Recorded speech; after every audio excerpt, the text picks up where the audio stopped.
Ya, sekarang kita tinggalkan tentang pembicaraan tentang filsafat.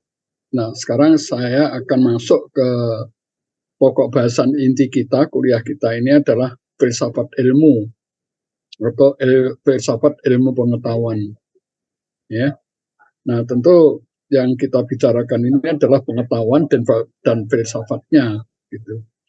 Nah, istilah ilmu pengetahuan ini ada bermacam-macam ya di dalam berbagai pembicaraan. Ada yang mengatakan ilmu pengetahuan, ada yang menyebutnya pengetahuan ilmiah, ada yang menyingkat menjadi ilmu saja, ada yang menyebut dengan sains.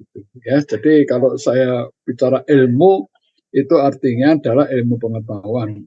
Kalau saya bicara pengetahuan ilmiah itu artinya adalah sains. Jadi ini beberapa istilah yang bisa kita pertukarkan gitu ya, yang intinya sebetulnya sama.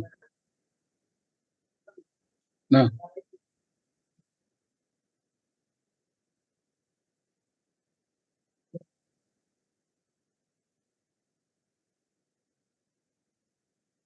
oke. Nah, lalu bagaimana hubungan antara filsafat itu sendiri dan ilmu pengetahuan atau yang kita sebut ilmu? Jadi sebagaimana pernah saya gambarkan di awal bahwa ilmu pengetahuan itu adalah bagian dari filsafat. Karena di dalam filsafat itu di dalamnya ada pengetahuan dan di bawahnya lagi ada ilmu pengetahuan. Nah, ilmu pengetahuan atau ilmu saja atau sains itu bergerak dari tidak tahu menjadi tahu secara fisik empiris. Ya, dari tidak tahu kita menjadi tahu secara fisik dan empiris. Tapi kalau filsafat itu bergerak dari tidak tahu menjadi tahu secara fisik empiris plus sampai tahu pada hakikatnya atau yang bersifat metafisik non empiris ya. Ya, jadi yang di atas fisik begitu ya. Jadi sudah di luar fisik gitu, di luar fenomena empiris gitu. Jadi sudah sampai kepada suatu hakikat. Itu adalah filsafat ya, karena kemarin kita sudah bicarakan filsafat itu ingin membahas, mengetahui, mencari tahu tentang suatu fenomena sampai ke radiknya, sampai ke akar-akarnya ya, sehingga sampai kepada hakikatnya yang sifatnya metafisik atau non empiris. Nah, untuk tahu hakikat ini dilakukan dengan cara abstraksi, yaitu menghilangkan sifat-sifat yang harus tidak ada, ya, menjadi sifat yang harus ada, ya. Jadi yang sifatnya fisik empiris itu ditiadakan, ya, diganti dengan suatu pengertian yang lebih abstrak gitu, lebih abstrak, lebih tidak membumi tapi melangit gitu ya, yang itu disebut dengan hakikat ya. Filsafat adalah bicara sampai kepada hakikat, sedangkan ilmu itu tidak perlu sampai hakikat ya, kita cukup tahu yang secara empiris fisik saja ya, karena di luar itu tentu itu bagian dari filsafat.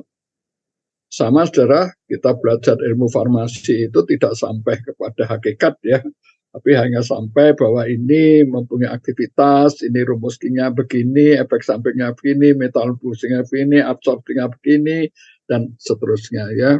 Kita tidak pernah mempelajari sampai pada hakikat. Karena kalau kita sampai mempelajari hakikat, kita bukan bicara ilmu farmasi, tapi kita bicara tentang filsafat farmasi. Nah, kemudian bagaimana antara pengetahuan dan ilmu pengetahuan? Ya, kalau pengetahuan itu keseluruhan pemikiran, gagasan, ide, konsep, dan pemahaman yang dimiliki oleh manusia tentang dunia dan segala isinya, termasuk manusia dan alam sekitarnya. Ya, jadi pengetahuan itu adalah segala sesuatu yang ada di dalam uh, alam pikiran kita, ya, baik itu pemahaman, ya, atau termasuk juga uh, substansinya, gitu ya, itu termasuk pengetahuan.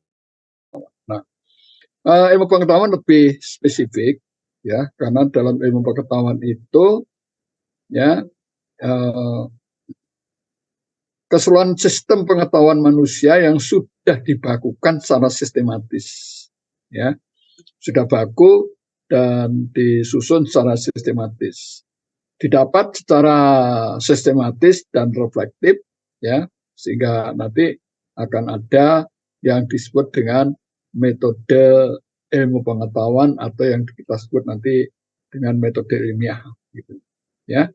Dapat secara sistematis, ada sistemnya, ada tahapan-tahapannya, dan itu diikuti dengan refleksi, gitu ya.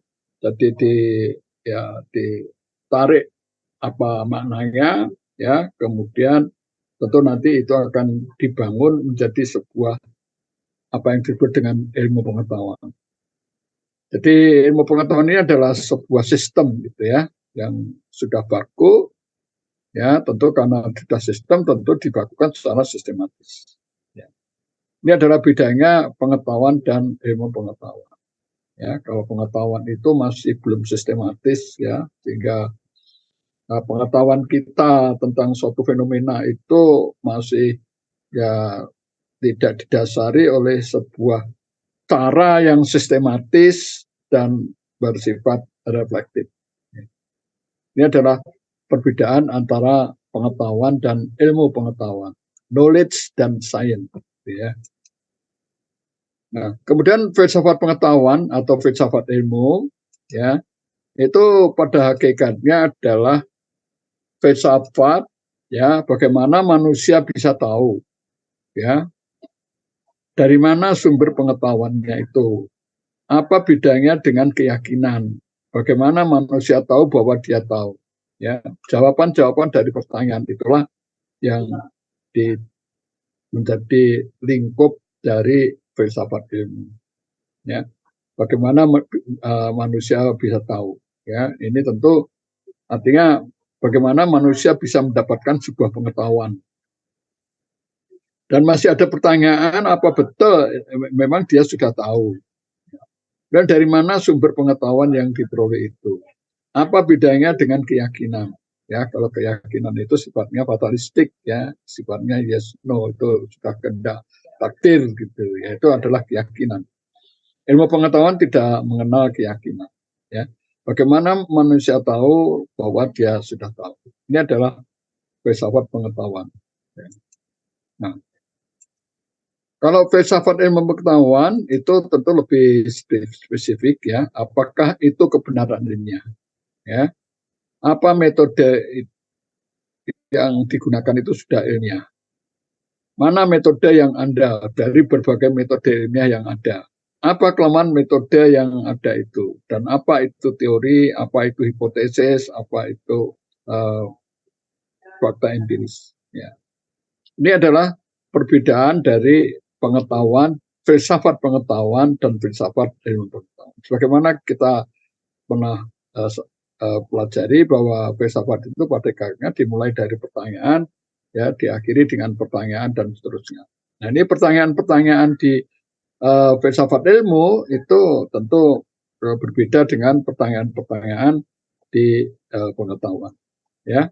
Di filsafat ilmu, ya, di ilmu pengetahuan itu, ya, filsafatnya adalah apa itu kebenaran ilmiah, apa metode ilmiah itu, mana metode yang lebih andal dari metode-metode yang ada, ya, kemudian apa kelemahan yang ada, dan apa itu teori, apa itu tulis, dan lain sebagainya. Ini adalah bahasa-bahasa di dalam filsafat ilmu, ya, sedangkan di filsafat pengetahuan, ya, pertanyaannya atau bahasanya itu adalah bagaimana manusia bisa tahu dan lain sebagainya. Itu adalah perbedaan antara filsafat pengetahuan dan filsafat ilmu pengetahuan atau filsafat ilmu.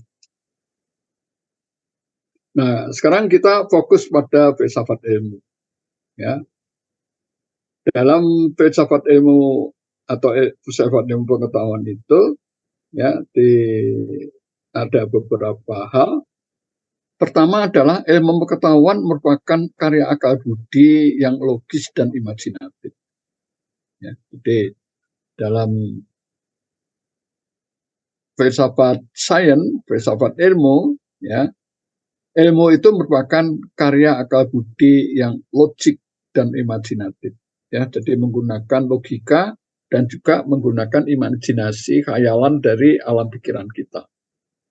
Ilmu pengetahuan mempraktekkan logika. Ya, jadi dalam ilmu pengetahuan itu, ya, itu selalu menggunakan logika. Maka tadi logis dan imajinatif, artinya menggunakan logika.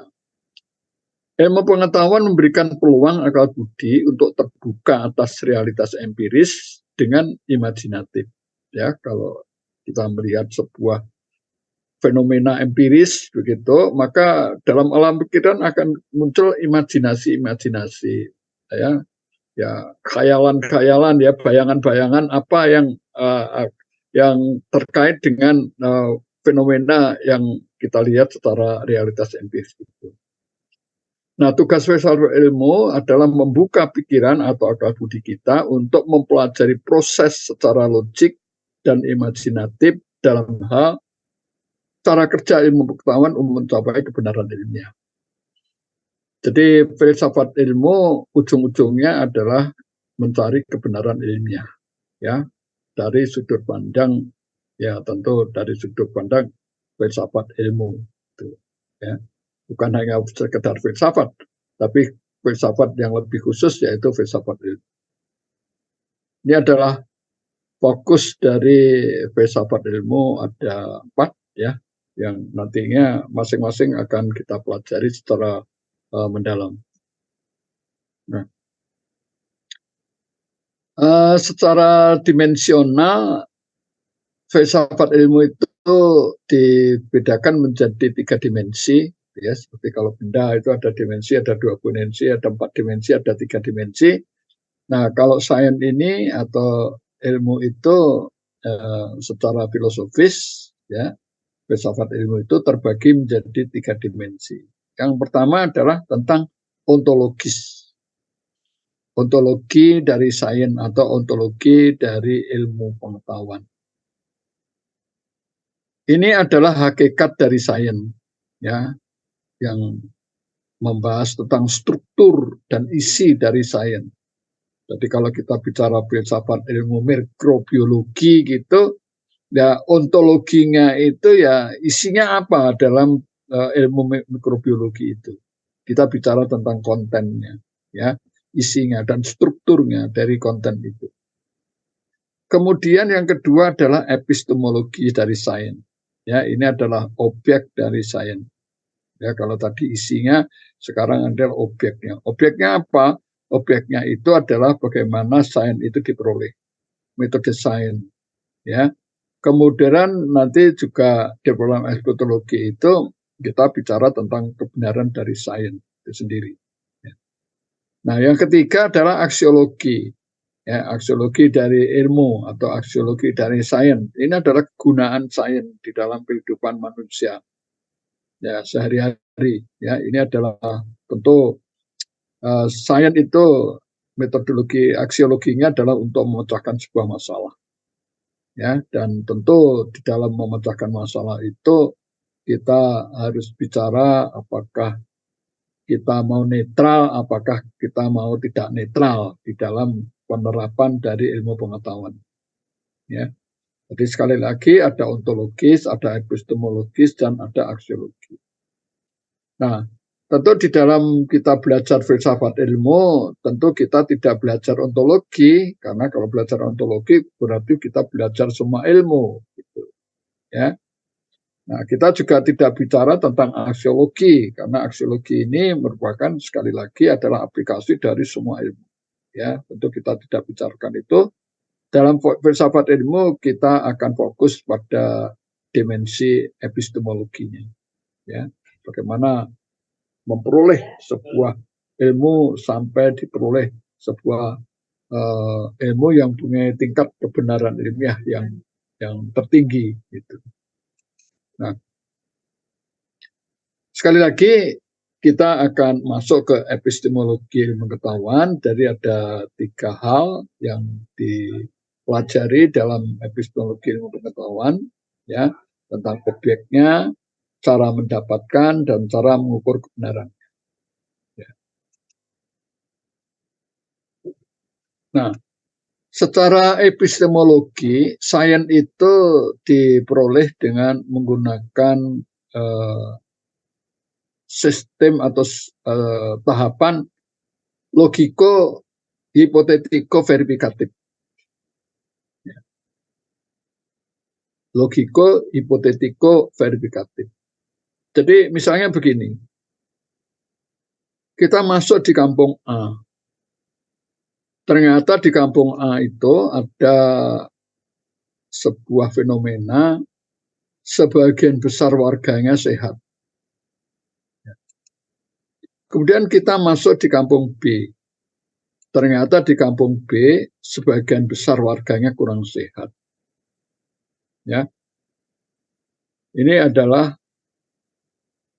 empiris, ya, fakta empirisnya seperti ini.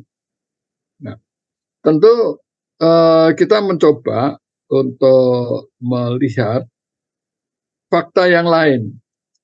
Ternyata di kampung A, sebagian besar warga berternak ayam.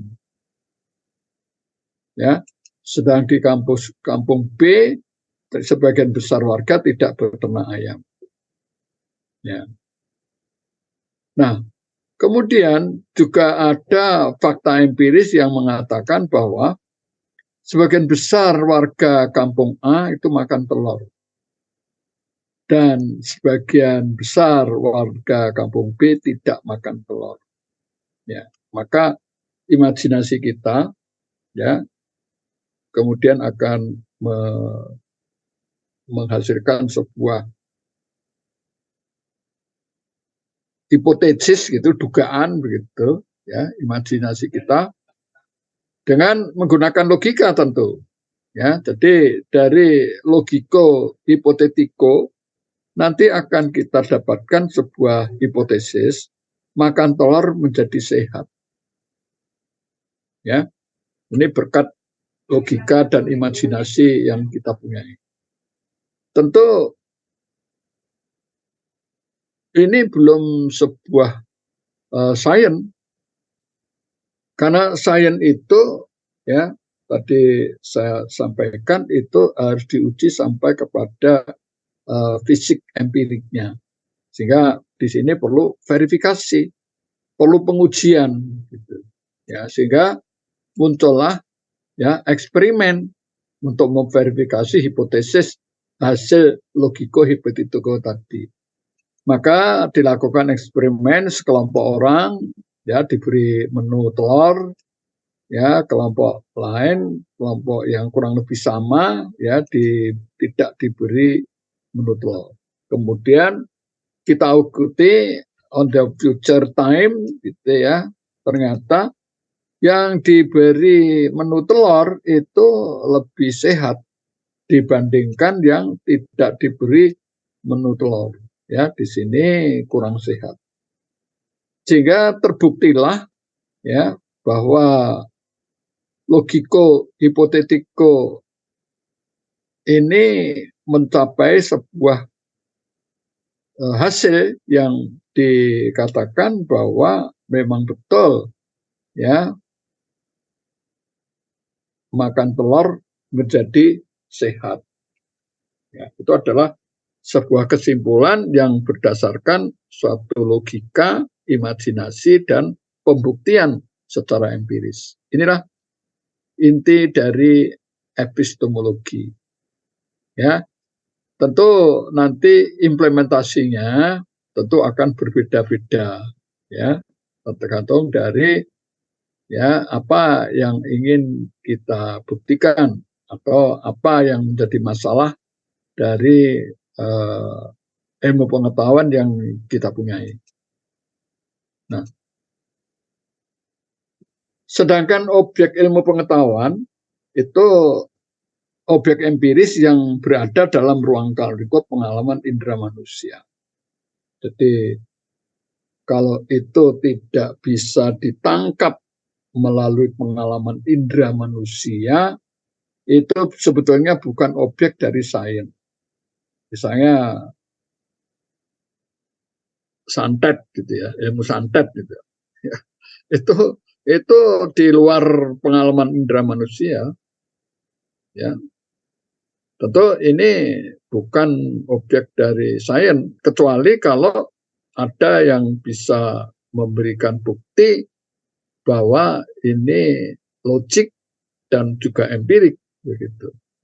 Ya, ada logikonya, ada hipotetikonya, dan ada verifikatifnya. Ya. Objek dapat manusia, hewan, tumbuhan, dan semua kejadian alam. Ya, apa saja. Ya, yang bisa ditangkap oleh pengalaman indera manusia, ya, indera itu tentu ada panca indera ya,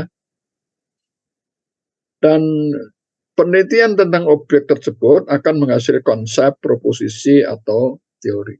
Ya, ini adalah objek dari sains. Ya, tentu saudara nanti membuat sebuah tesis, ya tentu objeknya adalah objek dari sains ya, jangan membuat objek penelitiannya Nyai Roro Kidul gitu ya. Tentu saudara gak ketemu objeknya itu karena panca indera dan pengalaman Anda tidak akan pernah bisa menangkap apa yang disebut dengan Nyai Roro Kidul gitu ya.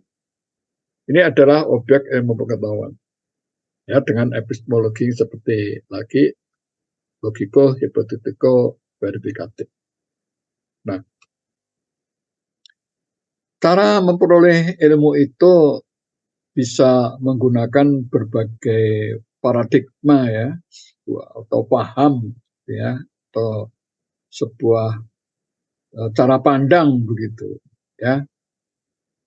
Tentu dimulai dari humanisme, kemudian ada rasionalisme, ada empirisme, ada positivisme, ada metode riset sampai kepada ilmu pengetahuan itu sendiri. Ya, seperti kemarin di dalam fenomenologi pengetahuan kita mengenal ada rasionalisme, ada empirisme. Tapi di atas itu ada yang disebut dengan humanisme. Ya. Kita mulai dari humanisme. Humanisme ini adalah sebuah paham, sebuah cara pandang, sebuah paradigma yang mengajarkan bahwa manusia itu mampu mengatur dirinya sendiri dan alam. Ya. Nah, manusia itu mempunyai free will ya, mempunyai keinginan yang bebas. Kita bebas berkeinginan, ya, berkehendak begitu. Ya, ya.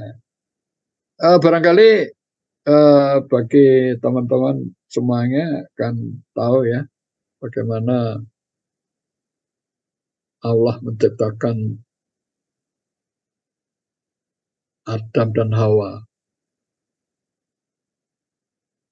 Adam dan Hawa ini di surga, tapi ada larangan, tidak boleh menyentuh buah apa, Mas Najib?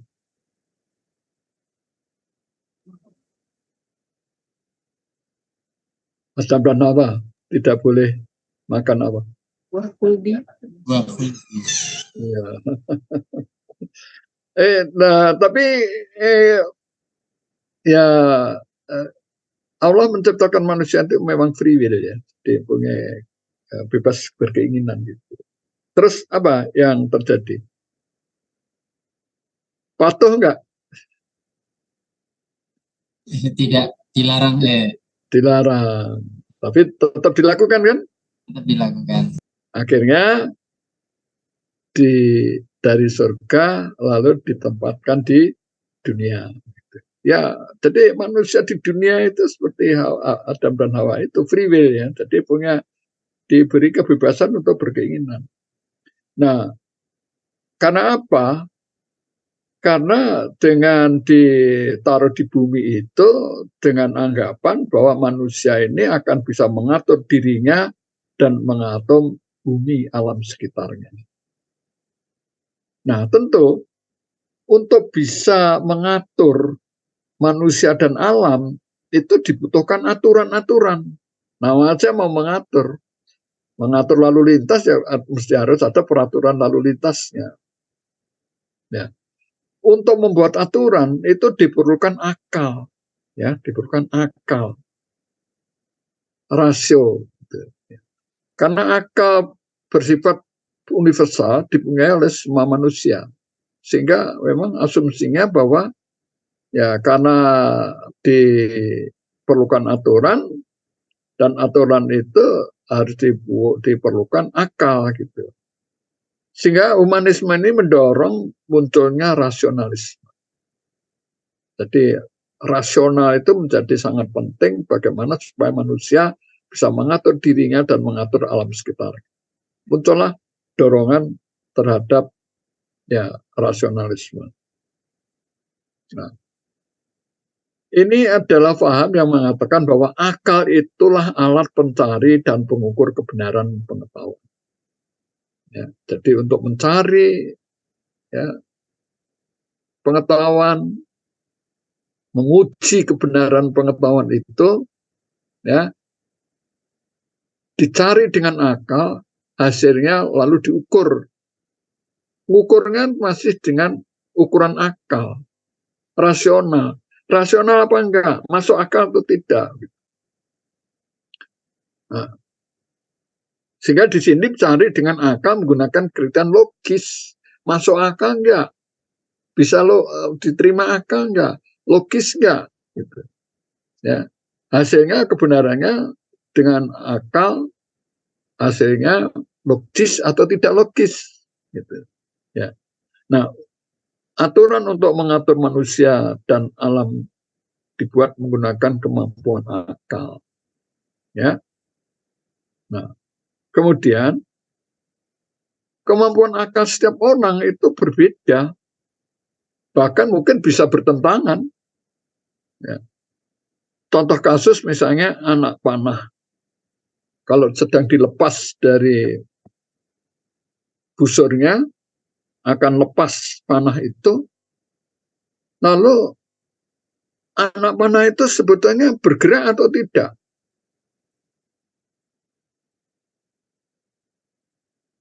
Ya, orang selalu menjawab bergerak. Tapi coba kalau anak panah itu kita ikuti, ya, dengan kecepatan seperti kecepatan anak panah, maka kan anak panah ini kan diam kan.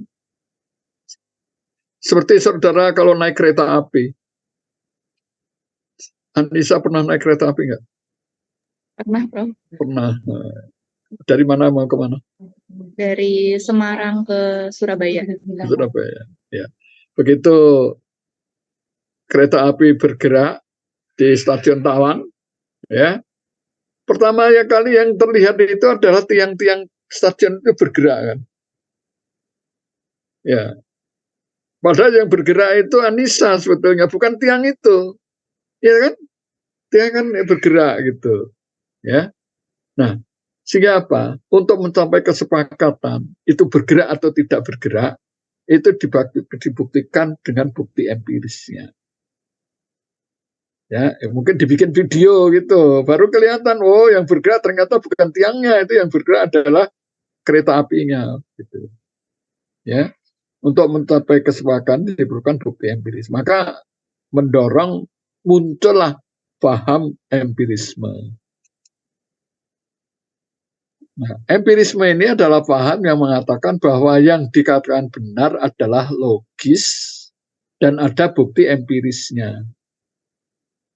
Ya, contoh kasus, anak panah adalah bergerak karena dapat dibuktikan secara empiris ya dengan video tadi. Tetapi kekurangan diri empirisme itu adalah menemukan konsep yang sifatnya sangat umum, belum operasional. Ya, sehingga ini harus diukur gitu. Ya, kecepatannya berapa begitu. Ya, itu harus diukur apa betul dia bergerak. Dan kalau bergerak berapa kecepatannya, itu harus diukur gitu. Jadi yang dinamakan empirisme itu juga dilengkapi dengan apakah itu bisa diukur atau tidak. Misalnya air mendidih itu panas, logik, ya, dan itu api lebih panas lagi dibandingkan air mendidih. Besi yang meleleh itu lebih panas lagi daripada api. Lalu bagaimana membuktikan bahwa ini lebih itu? Ya, itulah perlunya. Itu memang logik gitu ya. Air mendidih panas, api lebih panas, besi meleleh lebih panas. Tapi seberapa lebihnya itu? Logiknya itu harus terukur gitu. Diperlukan di sini diperlukan alat ukur gitu. Ya, alat ukur. Sehingga muncullah yang disebut dengan positivisme. Positivisme ini adalah sebuah paham yang mengatakan bahwa yang dikatakan benar secara ilmiah itu adalah logis, ada bukti empiris, dan terukur. Inilah yang dinamakan betul-betul ilmu pengetahuan. Ya, harus logis, empiris, dan terukur. Ya, maka muncullah yang disebut dengan paradigma positivisme. Ya, saya kira di dalam metode penelitian saya pernah bicara tentang positivisme ini ya. Ini adalah ya induk dari metode-metode yang digunakan, metode-metode ilmiah yang digunakan itu menggunakan paham positivisme ini. Nah, kemudian dari positivisme itulah muncul yang dinamakan metode sains. Dari metode sains nanti akan muncullah, dilahirkanlah metode penelitian, ya, metode riset. Metode sains itu pada hakikatnya menggunakan positivisme untuk memecahkan sebuah masalah, problem solving, ya, dan melalui mekanisme ada stimulus, ada logika, dan ada responnya. Kalau metode riset ini adalah operasionalisasi dari metode sains untuk memperoleh pengetahuan ilmiah yang baru. Ya, tentu dilakukan secara sistematis, ya, berdasarkan satu logika, menggunakan logika tertentu dan terempiris dan terukur. Ya, itu yang disebut dengan metode riset. Jadi epistemologi, cara mendapatkan pengetahuan ilmiah itu tentu dimulai dari humanisme, rasionalisme, empirisme, sampailah kepada metode sains ini.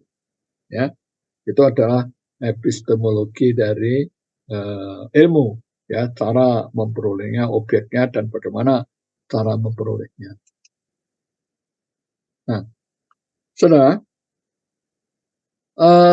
di dalam kita bicara tentang filsafat ilmu pengetahuan, ya, ini ada beberapa hal yang terkait dengan kebenaran ilmu pengetahuan, yaitu tentang kausalitas, ya, kebenaran ilmiah, netralitas ilmiah, ya, di dalam filsafat ilmu. Nah, jadi pada hakikatnya tugas ilmu pengetahuan itu adalah mencari hubungan kausalitas antara satu fenomena dengan fenomena yang lain. Ya, kita ingin selalu yang kita cari adalah hubungan sebab akibat. Judul tesis saudara itu harus menggambarkan hubungan sebab akibat, karena di sana nanti akan muncul variabel bebas, variabel tergantung, kan, ya. Jadi pada hakikatnya tugas ilmu pengetahuan adalah mencari hubungan kausalitas, ya, satu fenomena dengan fenomena yang lain. Ada gula, ada semut, ya. Nah, secara operasional dinyatakan dalam proposisi, pernyataan ilmiah, dan hipotesis, ya. Proposisi ini bisa proposisi yang masih dipertanyakan, ya, biasanya muncul dalam rumusan masalah gitu. Itu adalah sebuah proposisi, ya. Atau bahkan sudah sampai pada hipotesis, dugaan bahwa motivasi akan meningkatkan produktivitas. Gitu. Proposisi ini adalah bentuk hubungan kausalitas antara satu variabel yang satu dengan variabel yang lain. Ya, nanti di dalam filsafat berpikir nanti akan saya jelaskan tentang proposisi, konsep dan lain sebagainya. Ya, ini adalah tentang hubungan kausalitas. Nah, di dalam kita mencari hubungan kausalitas itu, ya, ada beberapa pengertian yang harus dipahami. Kausalitas adalah hubungan antara suatu fenomena kejadian awal sebagai sebab atau sebagai kausa dengan kejadian fenomena lain sebagai akibat. Ya, seperti ada gula, ada semut gitu ya. Berarti sebabnya itu kausanya adalah adanya gula, ya, sehingga berikutnya akibatnya adalah datanglah semut. Gitu. Kejadian kedua adalah konsekuensi dari kejadian pertama. Jadi begitu ditaruh gula datanglah semut, bukan didatang ke semut baru datang gula, enggak ya. Jadi gulanya dulu baru semutnya datang. Ya, konsekuensi dari adanya gula datanglah semut. Kejadian Y tergantung pada kejadian X. Datangnya semut itu tergantung dari ada tidaknya gula. Ya. X adalah sebab, Y adalah akibatnya. Ya, sehingga nanti akan muncul di dalam metode riset itu ada variabel bebas, ada variabel tergantung. Ini adalah pengertian kausalitas. Nah, di dalam redaksinya, dalam apa ya, pernyataannya, ya itu bisa X menyebabkan Y, X mempengaruhi Y, ada hubungan positif negatif antara X dengan Y, X menghasilkan Y, makin tinggi X makin tinggi Y, jika ada X maka terjadi Y. Ini adalah pernyataan-pernyataan yang menggambarkan adanya hubungan sebab akibat antara X dan Y. Ya, tentu saudara bisa membuat redaksi yang lain ya untuk bisa mengatakan itu adalah hubungan sebab akibat. Ya. Nah, tentu dari gambaran ini saudara tentu bisa mencari ya apa menyebabkan apa, ini menyebabkan itu, ya, itu menyebabkan isu, isi dan lain sebagainya. Dari kejadian ini saudara bisa mencari hubungan kausalitas. Ya.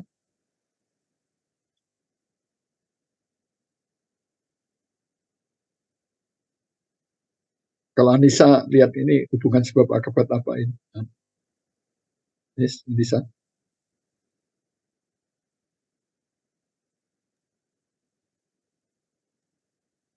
Apaan?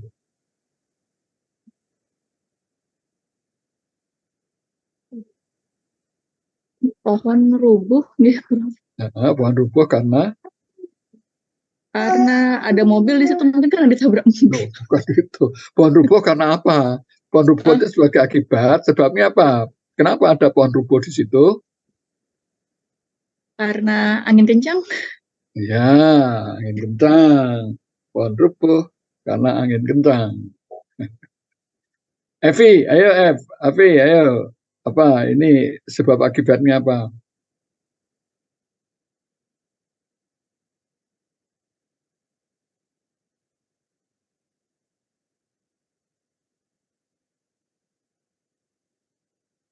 Evi? Enggak ada Evi. Evi Nuraini ya?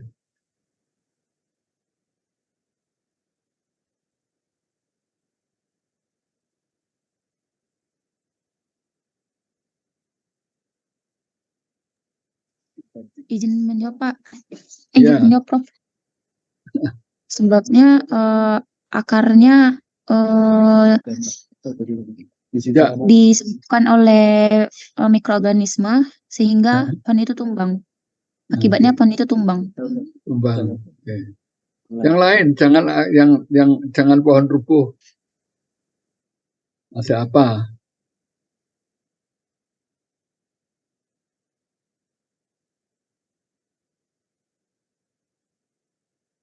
Orang-orang ini apa? Izin menjawab, Prof. Ya, silakan. Nah, Mungkin karena adanya pohon rubuh itu, jadi akhirnya warga-warga di sana bergotong royong untuk mengambilin pohon itu dari rumah itu, Prof. Mungkin seperti itu. gitu. Ya. Jadi sekali lagi ya, dari satu fenomena ini bisa kita buat hubungan kausalitas. Bermacam-macam hubungan kausalitas. Ya, karena tugas saudara sebagai ilmuwan itu selalu ingin mencari jawaban dari suatu sebab. Sebab ini menyebabkan apa, sebab ini menyebabkan apa, sebab ini menyebabkan apa, ya. Berantai begitu, ya. Sehingga nanti akan ada sebuah temuan bahwa ini disebabkan oleh itu. Nah, di dalam mencari hubungan sebab akibat, ya itu harus kita perhatikan ya unit analisis dan level analisis. Unit analisis ini menunjuk jenis atau unit dari mana pengukuran variabel dilakukan. Ini dapat dari individu, bisa dari kelompok, bisa dari organisasi, bisa kelompok sosial, bisa institusi sosial. Ya. Dari mana pengukuran variabel itu dilakukan atau pengamatan itu dilakukan. Kalau level analisis menunjuk pada jenis unit kepada siapa atau tentang siapa kesimpulan atau kajian itu ditujukan. Tentu ini bisa individu, bisa kelompok, bisa organisasi kelompok sosial atau institusi sosial. Ya. Sehingga di sini sangat penting karena kalau kita tidak paham unit analisis apa, level analisis, mencari hubungan sebab itu bisa menjadi sebuah penyimpangan gitu ya, kesesatan gitu. Ya, atau kesalahan lah begitu kasarannya. Ya. Sehingga kita harus tahu kita ini bicara tentang siapa, ya, faktanya kita ambil dari mana gitu. Itu harus sesuai ya antara analisis dan level analisisnya itu.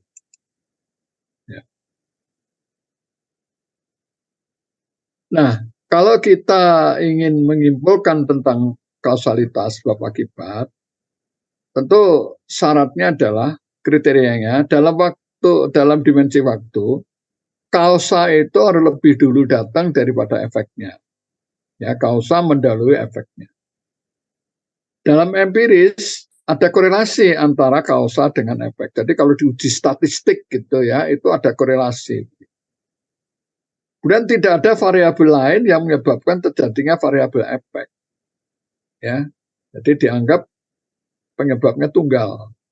Baru kita menyatakan hubungan sebab akibat. Mempunyai level yang sama antara unit analisis dan level analisisnya. Ya, ini sangat penting supaya nanti tidak akan ada kesalahan di dalam kita menyimpulkan suatu hubungan sebab akibat. Nah, di dalam kita mencari hubungan sebab akibat itu ada beberapa kesalahan ya atau kesesatan gitu ya di dalam hubungan kausalitas. Ada yang disebut dengan ecological fallacy, false gitu ya, ecological fallacy. Ada reductionism, ada tautologi, ada spuriousness. Ya. Ya. Jadi misalnya ini adalah sebuah contoh ecological fallacy. Ya, level analisisnya tidak sama dengan unit analisisnya. Kota A mayoritas kaya penduduknya. Kota A banyak apotek. Kota B mayoritas penduduknya miskin, sehingga kota B sedikit apotek. Si Acong orang kaya, si Acong suka obat. Ya. Kesimpulannya begitu. Si Badrun orang miskin, si Badrun tidak suka obat. Ya, padahal kita sebetulnya bukan bicara Acong atau Badrun pada individu. Kita bicara adalah tentang kota. Ya, kota dan apotek bukan orang dan obat gitu. Karena apotek tidak identik dengan obat. Ini adalah sebuah pengambilan hubungan sebab, kesimpulan sebab akibat yang false. Ya, ada ecological fallacy, karena yang dibicarakan ekologinya itu, ekosistemnya itu berbeda. Ya, tentu faktanya adalah kota dan apotek, tapi kesimpulannya adalah individu dan obat. Ini adalah sebuah contoh pernyataan sebab akibat yang salah. Ya, dan ini kalau saudara melihat di televisi, di YouTube, ya, yang siaran dari ILC, ya, Lawyer Club itu, ya, Indonesian Lawyer Club itu kan terjadi perdebatan gitu. Kadang-kadang itu apa ya? Perdebatannya itu banyak hal-hal yang sifatnya false gitu ya. False gitu ya. Jadi ada kesalahan di dalam logika mereka. Ya. Karena untuk memaksakan pemikiran ya dilakukan dengan cara yang kadang-kadang itu salah di dalam cara berpikirnya. Ini adalah sebuah contoh reduksionisme, mereduksi, ya. Level analisisnya jauh lebih besar daripada unit analisisnya. Ya, jadi misalnya Nasar si koruptor pegawai rumah sakit, maka rumah sakit penuh dengan koruptor. Ya. Jadi Nasar ini kan unit analisisnya kan orang gitu, ya. Tapi lalu disimpulkan tentang rumah sakit gitu. Ya, tentu ini adalah sebuah contoh yang sangat mereduksi, ya, kesimpulan sebab akibat itu. Jadi level analisisnya, ya, unit analisisnya individu, tapi kesimpulannya level analisisnya kelompok, bisa organisasi, bisa institusi. Ya. Dan ini yang sangat banyak digunakan di dalam hoax, ya, isu politik itu kan biasanya selalu yang terjadi seperti ini, ya. Kita harus hati-hati. Barangkali yang digunakan ya tadi, ya, yang fallacy tadi, kepalsuan di dalam mencari hubungan sebab akibat. Ini tautologi, ya. Jadi ini terlalu jauh gitu ya, variabel kausalnya dan variabel efeknya itu sama gitu. Ya, jadi orang sakit akan menjadi orang tidak sehat. Ya, ya, ya sama-sama aja orang sakit itu ya orang tidak sehat. Ini sebuah hubungan sebab akibat yang tidak ada apa ya, tidak ada kesimpulan apapun gitu. Karena yang disimpulkan X dan Y-nya itu sebetulnya sama begitu. Ini disebut dengan tautologi. Ya, seperti kalau orang kentut dalam sarung gitu ya, jadi muter gitu ya, mulek gitu ya, jadi nggak hilang-hilang gitu, karena ya itu tadi tautologi. Ini adalah sebuah hubungan sebab akibat yang false juga, ya. Nah ini teleologi, ini kesimpulannya terlalu jauh gitu ya. Jadi antara sebuah variabel dengan tujuannya itu ada terlalu jauh gitu. Ya, misalnya mengajar filsafat ilmu bertujuan agar mahasiswa dapat berpikir filsafati. Ya. Dengan harapan dosennya masuk surga gitu. Ini kesimpulan yang terlalu jauh gitu ya. Yang pertama mungkin itu sebab akibat yang sahih gitu ya, yang valid, tapi yang kedua ini tidak sahih ya, tidak valid. Itu disebut dengan teleologi. Ya. Jadi hati-hati ya memberikan pernyataan tentang sebab akibat itu. Karena inti dari ilmiah itu sebetulnya adalah hubungan sebab akibat ini. Jangan sampai terjadi kita salah di dalam membuat pernyataan hubungan sebab akibat atau kausalitas. Nah, ini spurious relationship. Ya, jadi X, P ditambah X menyebabkan Y, Q ditambah X menyebabkan Y, R ditambah X menyebabkan Y, S ditambah X menyebabkan Y. Sehingga kesimpulannya X menyebabkan Y. Tentu ini adalah sebuah hubungan kausalitas yang tidak bersih gitu ya. Jadi misalnya mereka minum vodka dan air, mereka mabuk. Mereka minum Scotch dan air, mereka mabuk. Mereka minum bourbon dan air, mereka mabuk. Kesimpulannya minum air menyebabkan mabuk. Ya, ini tentu kesimpulan yang salah gitu ya, karena sebenarnya ya sebab utamanya itu bukan airnya ya, tapi ada faktor P, Q, R, S gitu. Ya. Inilah yang nanti akan menjadi dasar di dalam penelitian eksperimen gitu ya, sehingga nanti kalau kita menyimpulkan itu bukan pelarutnya yang menyebabkan turunnya kadar gula, tapi yang menyebabkan tentu adalah substansinya. Ini adalah bentuk-bentuk kausalitas yang false ya, salah enggak, tapi false. Seperti orang menyanyi suaranya false gitu ya, kan gak enak gitu ya. Lebih baik tidak menyanyi daripada menyanyi dengan false. Ya, ya. Saya kira sementara sampai di sini dulu. Ya, nanti berikutnya akan saya bicarakan tentang masalah netralitas dan lain sebagainya.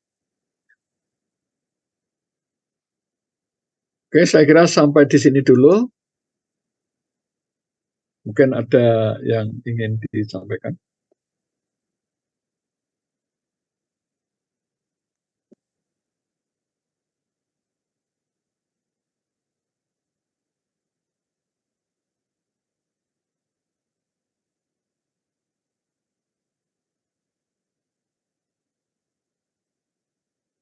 Kalau tidak ada, coba saya akan lanjutkan sedikit ya.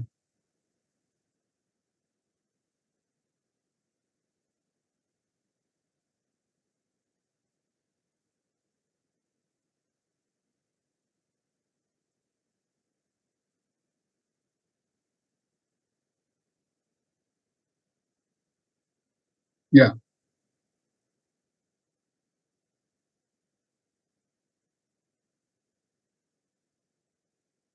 tadi kita bicara tentang kebenaran hubungan sebab akibat, ya, kausalitas.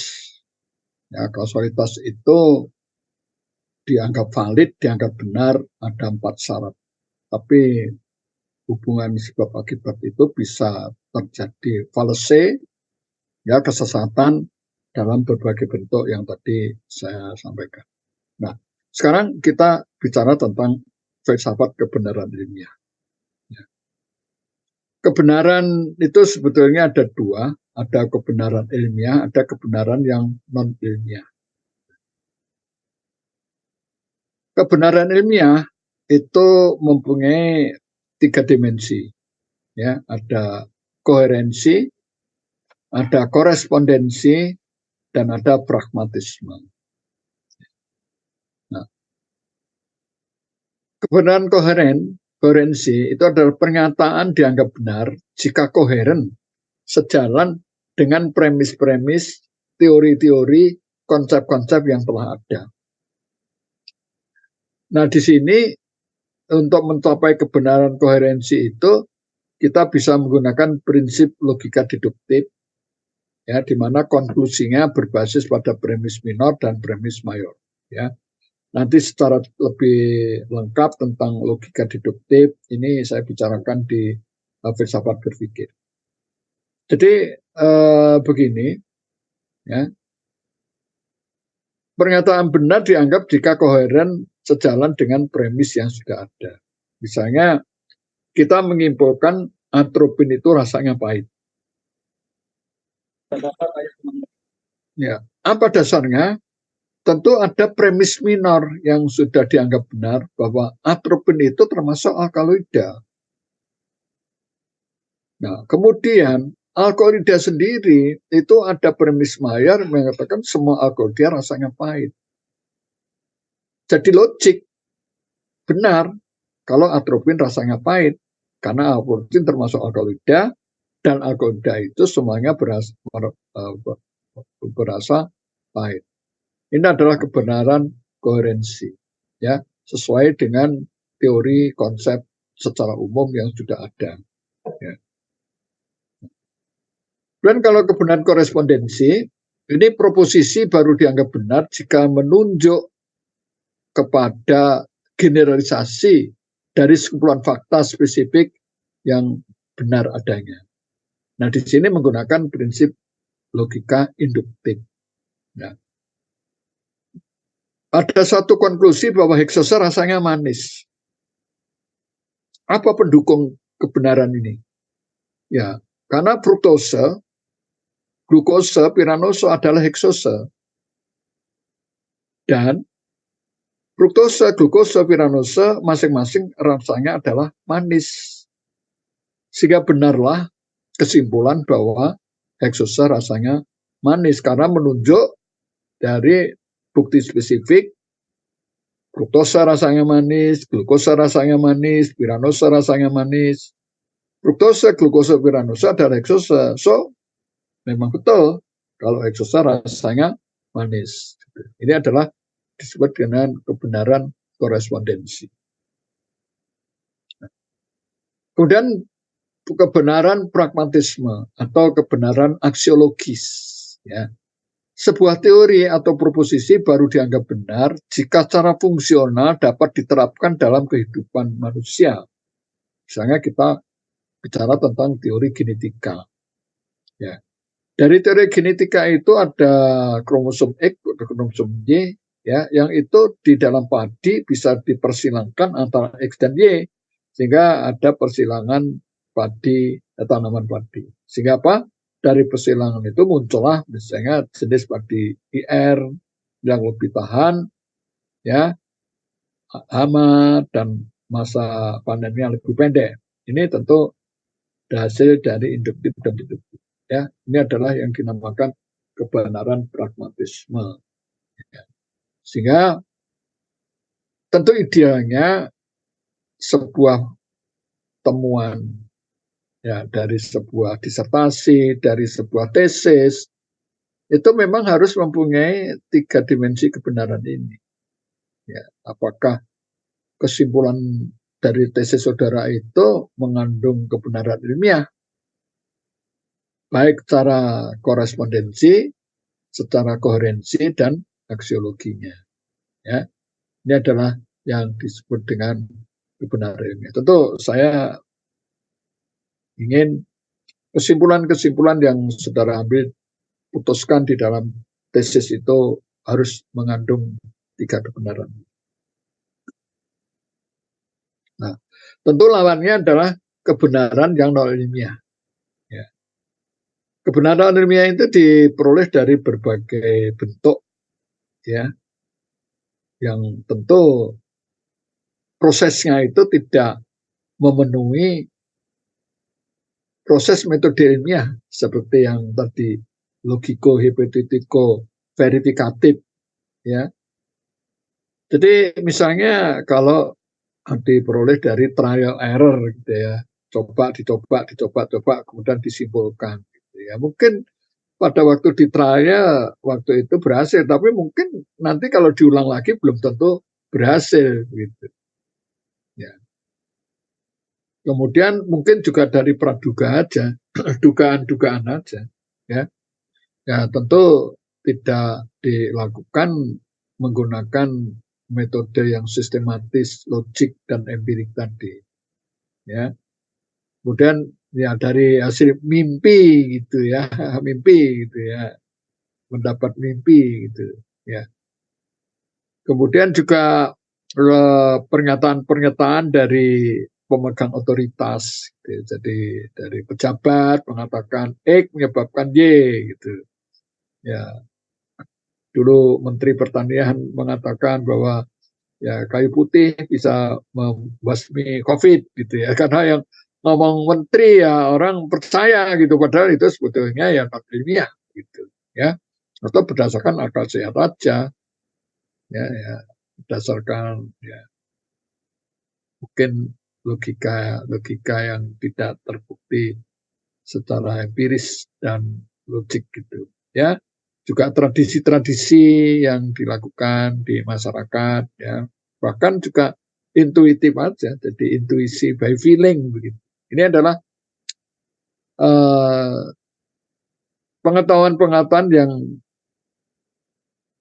tidak mempunyai kebenaran ilmiah atau kebenaran yang non ilmiah. Nah, tapi di masyarakat kita sekarang ini tentu masih ada mix gitu ya, hibrid itu ya. Orang punya pengetahuan yang ilmiah, juga ada yang pengetahuannya yang non ilmiah gitu ya. Bahkan di kalangan kita saja ya banyak yang sebetulnya itu ya statement itu, kesimpulan itu non ilmiah gitu ya, karena belum teruji secara metode ilmiah. Nah, ada satu hal yang sangat penting di dalam filsafat ilmu, itu adalah sebuah paham ya, namanya verisimilitude. Verisimilitude. Menurut paham ini, verisimilitude itu, kebenaran ilmu itu bersifat relatif. Ya. Sehingga timbul pertanyaan, lalu yang mana yang benar? Selalu itu menjadi pertanyaan. Apa benar begitu? Apa benar begitu? Apa benar begitu? Ya. Ini kisah seorang bapak dengan anaknya bersama seekor keledai. Ada 4 kejadian. Itu pernah dengar nggak kisah ini? Ada seorang bapak dengan seorang anak naik membawa seekor keledai.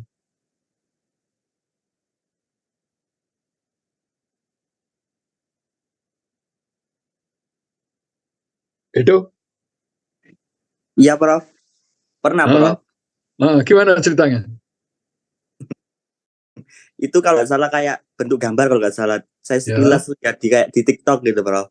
Kayak anaknya yang naik keledai, terus ayahnya itu jalan kaki, terus ada orang bilang anak durhaka, ayahnya disuruh berjalan kaki, terus gantian terus kayak gitu, Bro. Jadi terus ya, ada empat ya. Ini anaknya, ayahnya naik dulu apa anaknya naik dulu?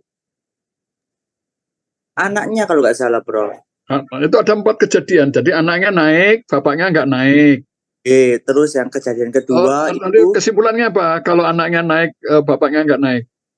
Itu pemikiran orang-orang itu, anak tersebut itu kayak tega begitu, Bro, sama betul. ayahnya. Kok disuruh jalan, padahal kan udah kayak usia sudah kayak rentang juga gitu. Seharusnya kan anaknya yang jalan kaki, terus bergantian, terus gitu, Bro. Ganti. Sekarang ayahnya di atas, anaknya di bawah. Apa kata orang? Terus katanya orang itu, kasihan keledainya. Gimana? Apa itu kejadian yang ketiga, itu tiba-tiba kejadian kedua, Bro. Kejadian kedua itu ayahnya naik ke keledainya, anaknya apa itu jalan kaki. Terus katanya apa kata itu orang? kasih apa itu kok tega ayahnya itu di atas keledai, anaknya jalan kaki, padahal itu masih kecil begitu. Terus kejadian ketiga itu keduanya itu naik ke keledai, terus ada orang yang bilang kasihan keledainya, apa itu terbebani 2 orang begitu. Terus akhirnya mereka berdua jalan kaki, Prof. Gitu. Terus kalau jalan kaki gimana? Komentar orang itu punya keledai kok gak digunakan gitu loh, Bro. Ya. Betul itu. Gitu, ya, betul. Bagus, ceritamu bagus. Lalu itu yang benar itu yang mana gitu. Nah, Itulah yang dinamakan verisimilitude gitu. Selalu setiap fenomena, setiap kesimpulan itu dipertanyakan, sehingga tidak ada habisnya begitu. Lalu nggak jelas selalu mana yang benar gitu. Sehingga apa? Lalu ada sebuah pemikiran ya. Science describe reality, but not ultimate reality. Jadi memang ilmu pengetahuan tidak bisa menjawab itu. Ya tergantung dari kita aja. Kita yang mau kita anggap benar yang mana gitu. Ya. Dari 4 itu mana yang kita anggap paling benar? Karena tidak mungkin keempat-empatnya itu dinyatakan benar karena selalu ada pertanyaan tentang ini tuh kan. Ya. Nah, sehingga apa? Teori baru itu harus koheren, ada kesinambungan dengan teori yang lama. Ya, sebab kita tidak pernah mendapatkan sebuah teori ya yang langsung itu jadi dari awang-awang. Itu selalu harus ada, yaitu tadi dari 4 kejadian itu sebetulnya yang menjadi pertanyaan itu mana. Nah, kaum verisimilitude itu selalu mempertanyakan 4 ini semuanya. Semua ditanyakan gitu. Padahal sebetulnya kan harus cukup diambil satu aja lah. Mana yang paling logik gitu ya. Apakah kejadian nomor 1, apakah kejadian nomor 2, atau kejadian nomor 3, atau yang keempat itu. Mana sebetulnya yang paling logik ya, dan itu sekali lagi ya disimpulkan secara sistematis lah begitu. Ada rasionalnya lah begitu. Ya sehingga mungkin kasus keempat yang benar gitu ya. Itu tergantung situasinya kan sebetulnya. Jadi begitu ya. Itu ya karena ini sangat berbahaya ya kalau kita tidak punya patokan mana yang dianggap benar itu ya. Kalau saudara katakanlah misalnya hukum Lambert-Beer gitu. Lambert-Beer lalu dipertanyakan apa betul hukum Lambert-Beer. Nah, kalau itu dianggap salah terus, ya mana mungkin kita pakai spektro, mana mungkin kita pakai alat-alat yang dasarnya particle optical density gitu ya. Ini adalah verisimilitude ya. Ini mungkin penting untuk ya. Sebab begini ya. Saya waktu jadi dekan di psikologi ya itu saya diundang di sebuah seminar gitu, yang dilakukan oleh sekelompok psikolog yang mempunyai paham psikologi alternatif gitu ya. Sehingga mereka mengatakan itu semua tes-tes yang dilakukan oleh psikolog itu sebetulnya masih dipertanyakan apa betul itu. Karena itu mengangkat nasibnya orang gitu, layak untuk tidak layak. Nah itu apa betul alat-alat yang dipakai itu memang bisa meramalkan seperti itu. Gitu. Nah lalu kalau saya pikir ya kalau ini tidak ada keputusan, lalu apa gunanya ada fakultas psikologi yang mengajarkan tentang cara testing, intervensinya dan kalau itu semua dipertanyakan. Lalu buat apa kita punya fakultas psikologi? Ya, saya sebelum selesai seminar saya pulang. Saya tidak akan percaya dengan pertanyaan-pertanyaan seperti itu. Bisa saudara bayangkan misalnya tes SGOT, SGPT, apa betul itu menguji tentang fungsi lever gitu. Nah kalau itu dipertanyakan, ya semua laboratorium tutup dan dokter penyakit dalam nggak punya instrumen lain kecuali itu kan. Sama dengan verisimilitude ini ya, ini hati-hati kita berhadapan, bukan kita tidak boleh kritis ya, tapi kritisnya itu mesti harus dalam konteks ya memperbaiki lah, tidak merusak begitu ya. Ini adalah tentang verisimilitude ya. Jadi kalau kita punya sebuah teori itu selalu mengandung ya 2 unsur. Ya, ada teori A, ini adalah A false gitu ya, yang masih dipertanyakan tadi, tapi ada yang true gitu. Ya. Tapi ada yang logical true, benarnya dalam tataran logik begitu ya. Selalu ada 3 komponen itu. Nah, kalau misalnya kita punya teori B ya, yang akan menggantikan teori A. Tentu tidak mungkin teori A ini dihilangkan. Ya teori B itu dilihat seberapa false-nya, seberapa logical true-nya, dan seberapa B true-nya gitu. Nah, sehingga titik tangkapnya ada di mana? Baru kita bisa menilai bagaimana hubungan antara satu teori A dengan teori B ini. Ya. Nah, ini adalah tentang verisimilitude. Ya. Nah, saya kembali ke kebenaran ilmiah. Ya, kebenaran ini ditemukan berdasarkan logika rasional tertentu, didukung oleh fakta empiris, menunjukkan prosedur yang jelas dan dapat diulang. Sedangkan kebenaran ilmiah itu dapat ditemukan tanpa rasional logika tertentu, tidak selalu didukung fakta empiris, tidak menggunakan prosedur yang jelas dan tidak dapat diulang. Ini adalah kebenaran yang non-ilmiah. Ya tentu kesimpulan tesis Anda harus mengandung kebenaran ilmiah. Ya ditemukan menggunakan logika, teori, rasional tertentu didukung oleh fakta empiris yang terukur dan menggunakan prosedur yang jelas dan dapat diulang. Ya. Nah, berikutnya adalah tentang netralitas. Sains itu netral atau tidak? Ya.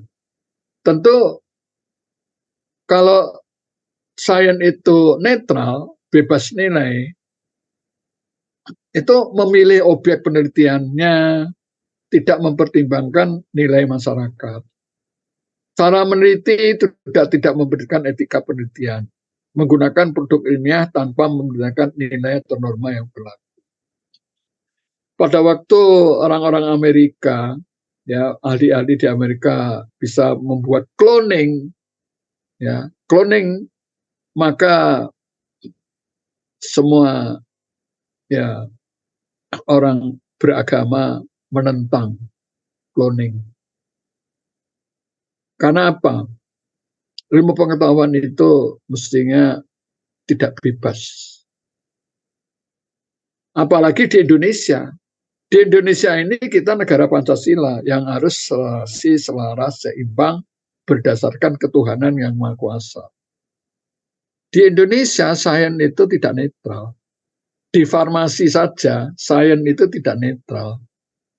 Memilih objek penelitian mempertimbangkan norma masyarakat. Saudara kalau mau bikin tesis tentang minyak babi, ya itu harus mendapatkan fatwa dari Majelis Ulama Indonesia di Jawa Timur, ya yang dulu ketuanya Prof. Sugianto, sekarang digantikan Prof. Abdurrahim. Ya, harus mendapatkan izin atau fatwa dari Majelis Ulama. Cara meneliti juga memberikan etika penelitian, ya sehingga di UNER, khususnya di farmasi itu ada dewan etik untuk memberikan penelitian. Ya, jadi misalnya saya bersama Bu Ani itu akan membuat sebuah penelitian untuk membuat pellet, ya, yang nanti akan ditanam di femurnya kelinci, ya, untuk sebagai bone filling, ya, sama antibiotik gitu. Ya. Nah, saya harus mendapatkan clearance etik dari kehewanan, ya. Ada komisi etik kehewanan di kedokteran hewan itu sudah diakui di tingkat Asia, ya, bahwa setiap penelitian itu harus ada etiknya, terutama termasuk yang menggunakan hewan. Saya dipanggil oleh kode dan komisi etik untuk mempertanggungjawabkan apa yang saya lakukan. Mereka tanya pada saya, Prof, nanti Prof mau pakai kelinci? Ya. Kelincinya mau diapakan?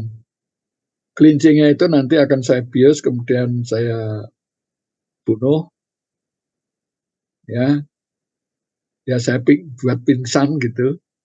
Kemudian akan saya bedah kakinya untuk sampai ke femur, kemudian femurnya nanti akan saya bor, dan kepada lubang femur itu nanti akan saya masukkan pellet.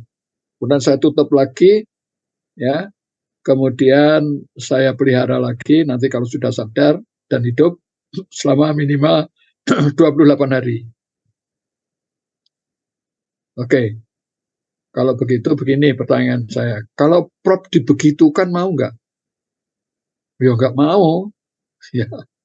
Artinya apa? Prof tidak boleh membedah sendiri. Prof harus menunjuk seorang ahli bedah tulang. Apakah dari kedokteran hewan ataukah dari kedokteran umum, ahli bedah ortopedi.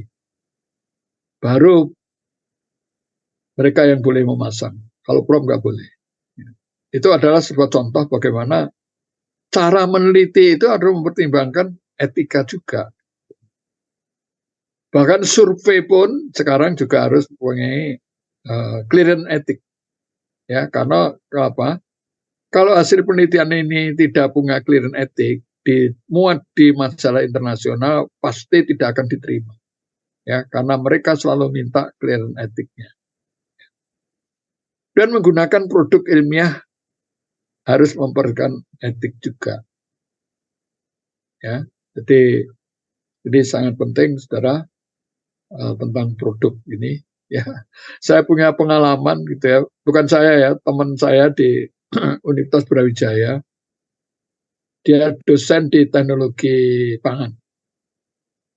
Nah, pada suatu ketika dosen ini menjelaskan tentang produk pangan, ya, utamanya adalah untuk membuat ya kue atau itu menjadi renyah gitu ya. Itu ada zat perenyahnya. Nah, zat perenyahnya itu bisa diperoleh dari bahan dari nabati, tumbuh-tumbuhan, tapi bisa diperoleh dari hewani. Nabati dan hewani. Ciri-cirinya adalah sebagai berikut. Ya, ada 1, 2, 3 cirinya. Kalau nabati begini, kalau hewani begini.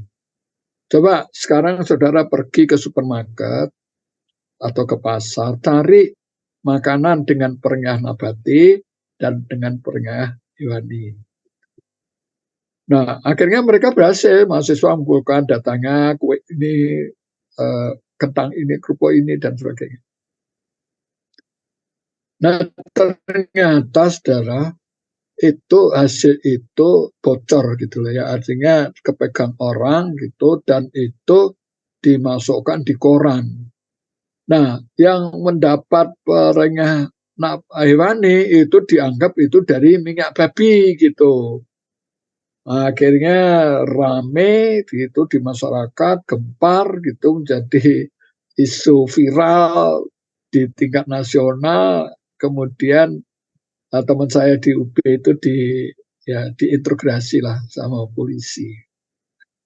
Kok bisa menyebarkan isu seperti itu? Ya. Jadi sekali lagi ya, kita memang harus hati-hati ya menyiarkan produk penelitian kita itu ke masyarakat, itu harus memperhatikan etika. Ya. Itulah netralitas dari sains, ya, bahwa di Indonesia sains itu tidak netral, harus memperhatikan tidak bebas nilai, memberikan etika yang berlaku di masyarakat. Ya. Nah, tentu netralitas dan tidak netral ini ada keuntungan, ada kerugiannya. Kalau netral, keuntungannya dapat memacu perkembangan sains karena tidak ada pembatasan apapun, baik produknya, baik metodenya, baik objeknya. Tentu kerugiannya akan mendapatkan perlawanan dari masyarakat dan melawan kodrat sains itu sendiri, ya, berlaku pada ilmu normal. Ya. Kalau tidak netral, itu kerugiannya dapat menghambat perkembangan. Ya, keuntungannya tentu akan didukung oleh masyarakat sesuai dengan kodrat sains itu sendiri dan berlaku pada ilmu model empirikal, ya, khususnya di kedokteran, farmasi, dan lain sebagainya. Ini adalah tentang netralitas. Ya, ini tadi tentang kebenaran. Ya, saya kira sudah saya jelaskan. Ya, saya kira sementara sampai di sini dulu. Nanti kita lanjutkan di yang berikut. Ya.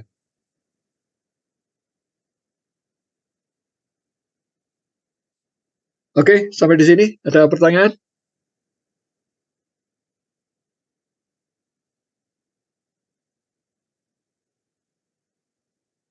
Ya, kalau tidak ada pertanyaan, saya kira saya akhiri sampai di sini dulu.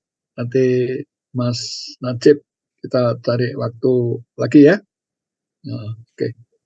Ya, Bro. Demikian saya akhiri. Wassalamualaikum warahmatullahi wabarakatuh. Dan saya pamit dulu ya. Terima kasih, Prof. Terima kasih, Bro. Terima kasih, Prof. Ya.